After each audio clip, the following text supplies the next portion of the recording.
तो वकील साहब ने एक प्रश्न किया कि बाबा साहब ऐसी उंगली करें, ये क्यों करें? बाबा साहब नीले वस्त्र पहनते हैं, ये क्यों पहनते हैं? आप लोग ये नीला गमछा डाले, हम लोग नीला टीका लगाए हैं, ये क्यों लगाए हैं? कभी इस विषय पर सोचा है? कभी इस बारे में मंथन किया है? बाबा साहब नीले वस्त्र इसलिए पहनते थे मित्रों, क्योंकि बाबा साहब को नीला कलर जो है ये आसमान का कलर है, और आसमान क्या है? इंफिनिटी, उसकी कोई थाह नहीं है। और नीला कलर, अगर जो साइंस के यहाँ पे कोई विद्यार्थी बैठे होंगे जो थोड़ा बहुत साइंस को जानते होंगे, तो नीला कलर एक ऐसा कलर है जब आप सात ही रंगों को घुमाओगे एक साथ एक चक्री में बना के तो नीला कलर दिखता है। और समुद्र का कलर नीला नहीं होता, आसमान का रंग नीला होता है जो सारे रंगों को समाहित कर ले, जिसमें केसरिया भी हो, हरा भी हो, पीला भी हो, नीला भी हो, पचरंगा भी हो, जिसमें सात ही रंग होते हैं। जब हम सात रंगों को एक साथ घुमाते हैं तो कौन सा कलर निकल के आता है? वो नीला कलर निकल के आता है। इसलिए बाबा साहब नीले कपड़े पहनते हैं। बाबा साहब अब उंगली क्यों दिखा रहे हैं? इस बारे में सोचा? बाबा साहब की यहाँ उंगली थोड़ी सी ऊपर हो गई है इस प्रतिमा में। सागर में एक प्रतिमा लगी है, उनकी उंगली कहाँ है? सामने दिखा रहे हैं। बाबा साहब की अधिकतम प्रतिमाओं में उंगली सामने होती है। बाबा साहब अपनी उंगली से यह बता रहे हैं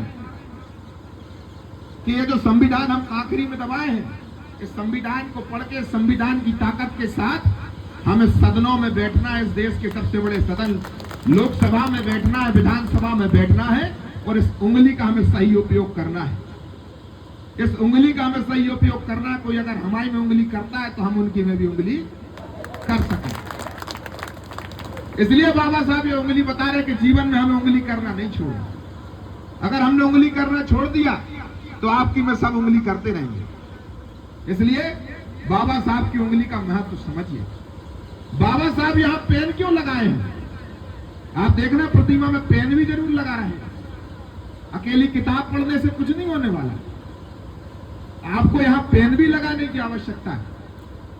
पेन इसलिए लगाए हैं क्योंकि कलम वो हथियार है कि बड़ी बड़ी तलवारें और बड़ी बड़ी तोपों को झुका दे। कलम वो हथियार है। बाबा साहब ने क्या कहा है? बाबा साहब ने कहा है जो शिक्षित बनेगा, जो शिक्षा ग्रहण करेगा, शिक्षा वो शेरनी का दूध है, जो पिएगा वो दहाड़ेगा। बाबा साहब ने एक और बात कही है, हर समाज के लिए कही है। बाबा साहब किसी एक समाज के नहीं थे। बाबा साहब ने कहा है शिक्षित बनो, संघर्ष करो और संगठित रहो। अगर हम शिक्षित बनेंगे, संघर्ष करेंगे और संगठित रहेंगे तभी समाज का उत्थान हो पाएगा। ये सारे समाजों के लिए मूल मंत्र है। अभी बात हो रही थी संगठन की, अभी बात हो रही थी शिक्षा की, अभी बात हो रही थी संघर्ष की। आज अगर ये कार्यक्रम संभव हो पाया है तो शिक्षा के बलबूते हो पाया, संघर्ष के बलबूते हो पाया है और संगठन के बलबूते हो पाया है। हमें बाबा साहब के यहां से इन तीन मंत्रों को लेके जाना है। हमें अपने बच्चों को पढ़ाना है। बाबा साहब बने कैसे? कभी इस बारे में सोचा है आप लोगों ने? बाबा साहब के पिताजी अंग्रेजी सेना में एक छोटे से पद पे थे। उनको बहुत इच्छा थी कि मेरा बच्चा भी पढ़ लिख के कोई अधिकारी बने, परंतु उस समय दलित समाज को शिक्षा का अधिकार नहीं था, घोड़े पर चढ़ने का अधिकार नहीं था, किताबें पढ़ने का अधिकार नहीं था, कुएं से पानी पीने का अधिकार नहीं था। ये सारे अधिकार नहीं थे। आज हम तो एक मंच पे एक साथ बैठे, आपस में हम झूठे गिलास भी पी लेते हैं, कंधे से कंधा मिलाकर हम आपस में खड़े भी होते हैं। तो किस कारण से? बाबा साहब के कारण से। परंतु जब उस समय काल में, अंग्रेजी शासन काल में, उन्होंने निवेदन किया एक अंग्रेजी अधिकारी से कि मेरे बच्चे को अपने स्कूल में एडमिशन दिलवाइए। उन्होंने एक पास के स्कूल में अनुशंसा पर उनको एडमिशन मिल गया।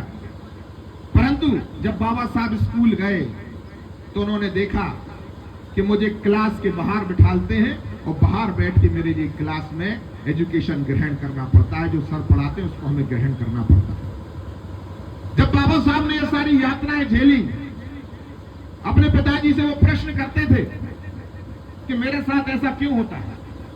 एक छोटा सा बच्चा, 3 साल का बच्चा, 4 साल का बच्चा, 5 साल का बच्चा जब स्कूल जाता है, उसको कोई जातीय व्यवस्था नहीं पता होती। उसको यह नहीं पता होता कि मेरे साथ ऐसा व्यवहार क्यों हो रहा है। परंतु उनके पिताजी भी महान व्यक्तित्व के धनी थे, इसलिए बाबा साहब इतने महान बन पाए। उनके पिताजी उनसे बोलते थे कि बेटा ऐसी व्यवस्था है।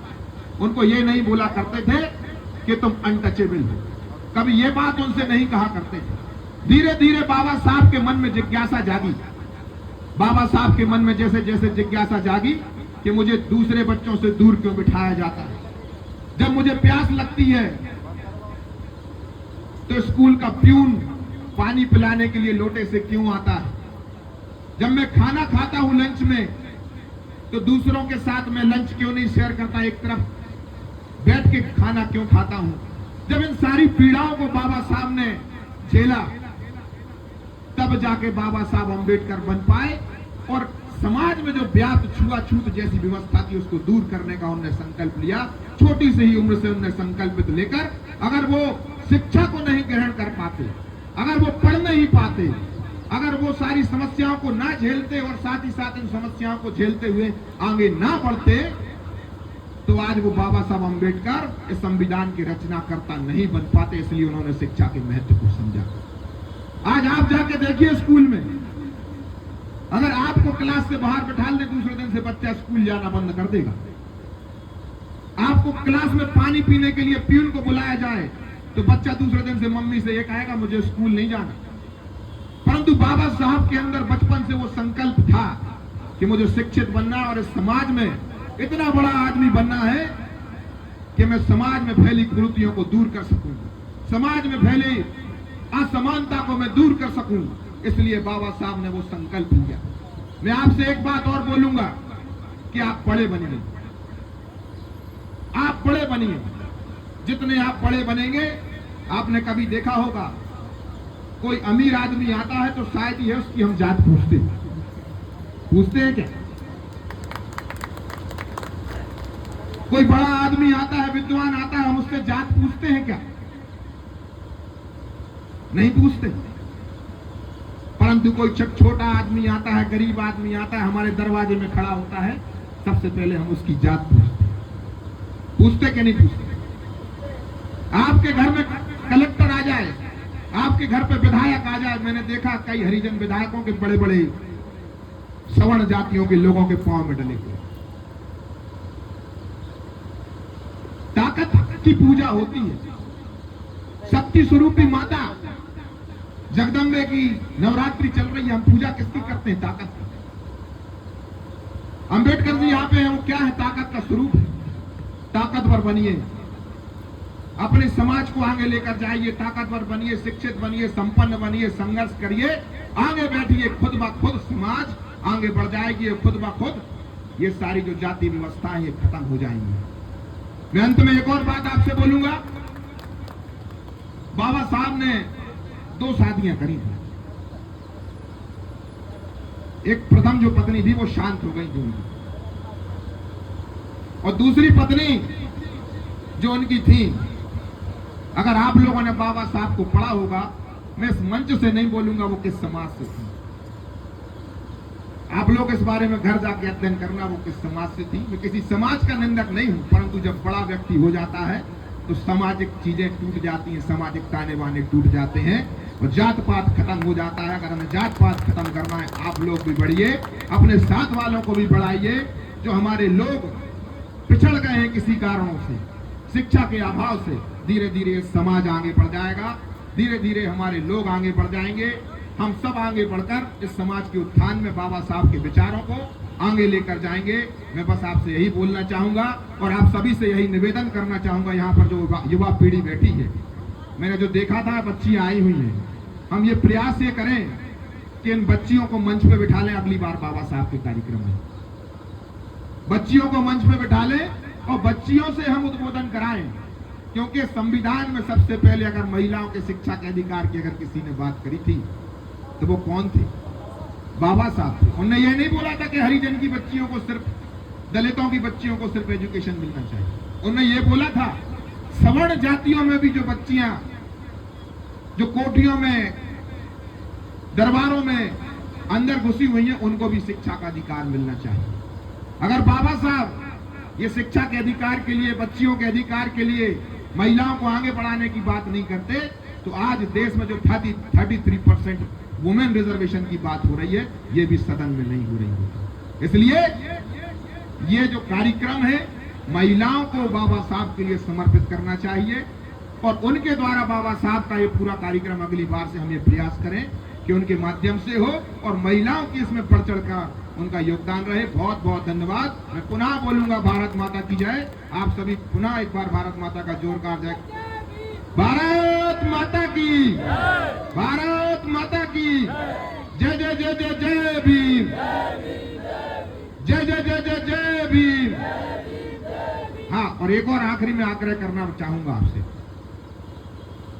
अभी भाई साहब ने बोला था मुझे वोट तो नहीं चाहिए, ना मैं राजनीतिक बात करता हूं, परंतु लोकसभा का चुनाव नजदीक है। लोकसभा के चुनाव में वोट जरूर करें और बढ़ चढ़ के वोट करें, पूरे ताकत के साथ वोट करें और संविधान के लिए वोट करें।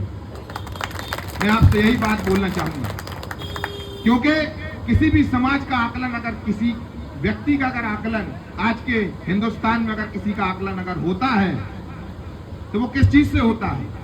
उस समाज की वोटिंग परसेंटेज से होता है कि आपकी समाज वोट कैसे करती है। उस समाज का ऊंचा स्तर और नीचा स्तर उसकी समाज की वोट परसेंटेज से माना जाता है और उसकी वोट कहां जाती है इसके लिए माना जाता है। बहुत बहुत धन्यवाद। भारत माता की जय। धन्यवाद आदरणीय इंजीनियर सालिम सिंह जी के लिए, जिन्होंने बहुत बढ़िया सारगर्भित बात